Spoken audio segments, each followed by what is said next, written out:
Those are the Alabama receivers that you all know went very early in this draft, and so he's got to respect that vertical speed. Once he sees that ball, he puts his foot in the ground and covers about 8 yards in a hurry.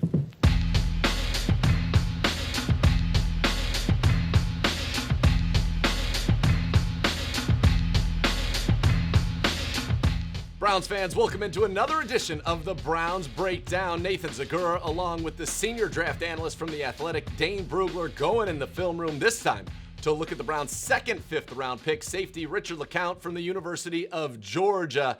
And LeCounte is one of those guys, five-star recruit, highly touted coming out of high school, goes to Georgia, all SEC, team captain, and yet he suffered a motorcycle accident. His pro day numbers weren't great, and a lot of people think this could be a low-key steal for the Browns here in the fifth round, Dane, because when you can perform in the SEC at a high level and have the respect of your teammates to be a captain at a place like Georgia, that means there's something to you, not to mention the former five-star past.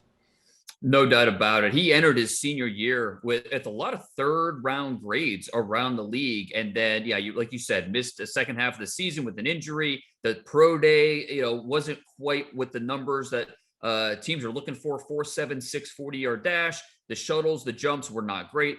But anybody that watched LeCounte on tape knows that those numbers do not match what the tape shows when he was healthy. So I think there were maybe some quiet fist bumps around the league when he ran some of those disappointing times, because they knew, okay, we might be able to get a steal. And I think that's what the Browns might have here with LeCounte, getting him so late in the draft. This first play we have queued up. LeCounte was a do-everything athlete in high school, and we're going to see that right away here. He played offense, he played defense, he was a big-time basketball player, and that translates here in the SEC. This first play, we're going to see that athleticism closing downhill. He's ready to blow up the tight end, but it's an errant throw. So instead of blowing up the tight end like a lot of safeties are going to do, he is going to go for the interception and turn that into show his wide receiver skills, turn that into a turnover. Let's look at the end zone view here. We can see Felipe Franks, the quarterback. It's not going to be a good pass here to the tight end, but LeCounte, instead of, again, blowing up the tight end, he sees that. So that split second awareness to see where the ball is going to be, make the interception, and then turn into, an offensive player, make something happen. Field fast, he's decisive. He shows both those traits on this play. Yeah, you mentioned field fast, and this is something I'm curious about, Dane, and where this is going in the scouting community, because as you mentioned, at his pro day, he didn't run good times. As when we watch this tape, you're going to see what looks like a plus athlete in the SEC, which means you are a plus athlete, period. His GPS tracking numbers were actually in the top 90th percentile last year. So he was an elite athlete from the GPS numbers. Is that something we're seeing, or in your work that you're talking to teams about more and more, guys, GPS numbers on the field as opposed to their pure testing numbers? Because when you watch him, he's clearly not slow. I mean, that's obvious.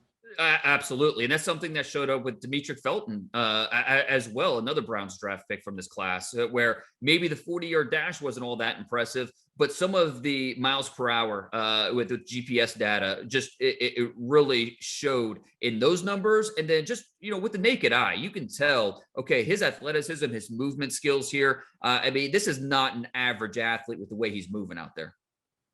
Yes, and he's got tremendous ball skills. That was an excellent pick going back to those receivers days. But this next one, oh boy, this is a highlight film here on a trick play gone bad for the Razorbacks. Yeah, the second pick of that Arkansas game. And this is a great example of awareness and discipline for a safety. Look at Franks. Okay, he's throwing it to the receiver in the flat. The other Arkansas receivers, they're acting like they're going to block for him. LeCounte, look at him. He never takes the bait. He knows what's going on here. Not even a false step. He sniffs out the double pass. He stays in position. He keeps his leverage over the top. There really is no passing window here. The receiver still decides to make that throw. Look at LeCounte, tracks it. He's in great position to, again, show off the receiving skills. And then if we go to the end zone view, we can see just how impressive of a catch that this is. Again, the discipline to stay back, understand what the offense is doing, and then go up, make a play, one-handed, bring it in. That's just a big-time play by the safety. Not only the finish, but the understanding of what the offense is trying to do. Instead of being overzealous and flying downhill, trying to make a play, he knows what the offense is doing. and he makes them pay. He certainly does, and that is a hellacious one-handed catch while being tackled midair. So that says something to me about his hand strength, and obviously the fact that he's a tremendous athlete. He goes up, he high points with one hand, and is able to take the contact, spin through it, and still make the pick. But I think you're right. What do you want as a coach on the back end of your defense? You want a safety who understands what the opponent is trying to do and is your last line of defense. So he doesn't fly up, give them the lane. He kind of slow plays and says, okay, if you're going to run, I'm going to come get you, but if you're going to throw it, I'll be right there too, and makes a big play, a game-changing play, a turnover. He baits it the entire way. He maintains leverage, so there really is no passing window. I mean, look, watch out. He keeps enough distance where the receiver thinks, okay, I might be able to get it in there, and then he just tracks it the entire way and turns into an athlete. And like you said, as a safety, you're the last line of defense. You cannot make mistakes back there, or that will affect the scoreboard. Instead, he has the discipline to wait on the ball, be patient, and make the play. So instead of a big play for the offense, it's a turnover back to the Georgia offense. Goes the football. Speaking of turnovers, that's one of the things he did very well at Georgia. Now we're going to see play one against Alabama, getting the Georgia Bulldogs off to a good start. And again, good read, good eyes, and then the ability to close on an errant throw and come up with the football. Yeah, and you give credit to Azeez Ojulari here. He's rushing off the edge, and he's going to clobber Mac Jones here. Gets on him quickly. That forces the bad throw. And look at LeCounte. Again, hyper aware of the route concepts and where the quarterback wants to go. He sees that the pass is a lame duck because of the hit on the quarterback. He's able to drive and make the interception. And really, I think from the end zone view, we can see it as well. Look, LeCounte's almost like a center fielder in baseball in this play. He's waiting for the pitch, and then he gets a great read right off the bat, able to drive on it, make that diving catch. It was an errant throw, just like the first clip that we watched. But because of LeCounte's awareness and because of his athleticism, he's able to make that errant pass, which for a lot of players, that's going to be an incompletion. He's able to turn that into an interception and a turnover. So a big time play by LeCounte. It is. And remember, those are the Alabama receivers that you all know went very early in this draft. And so he's got to respect that vertical speed. What I thought was so impressive about this is he knows he's getting a deep post behind him, or it looks like a deep seam that he's got to be on top of. But once he sees that ball, he puts his foot in the ground basically on the A and covers about 8 yards in a hurry. The change of direction, the burst, and then to come in, dive, and make the catch. That's impressive. The way he flipped his hips right there. And again, there's a lot of people talking about those numbers, said this guy's maybe he's not a great athlete. Watch this. This is an elite athlete, I'd say.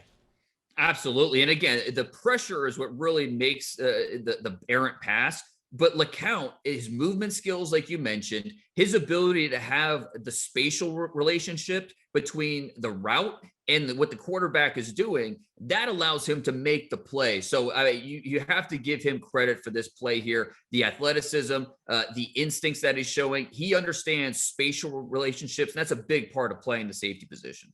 It is. And if you're going to play safety in this defense, sometimes, yes, you are going to get to be that deep safety and make these kind of plays play center field. But sometimes you're going to ask to come down and cover. And in the next clip, you're going to see him mirror a route very well on the bottom of the screen, break on the ball, and get the PBU. Yeah, against Kentucky here. He's playing off-man coverage. And look at the depth. Look where he is. He's playing right at the sticks. So he is protecting against the first down. And what I love about this play is LeCounte's ability to see through the receiver. So if we run it here, we can see him. He's watching right as the receiver makes his move at the top of his route. LeCounte is looking through the receiver to the quarterback, watching the ball, watching the receiver at the same time. That allows him to drive on the ball. As soon as the quarterback cocks his arm back, he is able to click, close, arrive with the ball, disrupting that catch window and knocking the ball loose for the incomplete pass.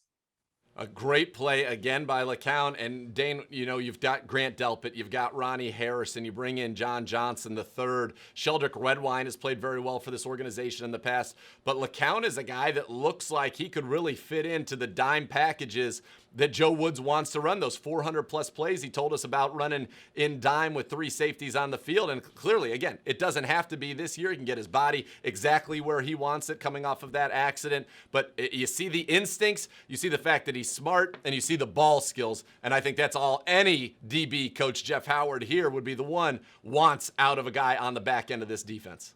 Yeah, and you talk to the Georgia coaches, and they rave about this player and how coachable he is, how smart he is. Even though he had that injury, they were able to get him on the field for the final play in the bowl game against Cincinnati just because they respected him that much. He didn't want to go out like that. He wanted one last play, even though he wasn't 100%. And like you mentioned, the way the depth chart is set up, they don't have to press him into action really early, but because he has the instincts, he has the athleticism, there's a good chance he's going to be too good to keep him off the field. He might be able to squeeze his way into some early playing time on defense as well as special teams. For Dane Brugler, Nathan Zegura, thanking you for coming in the film room with us for another edition of the Browns Breakdown.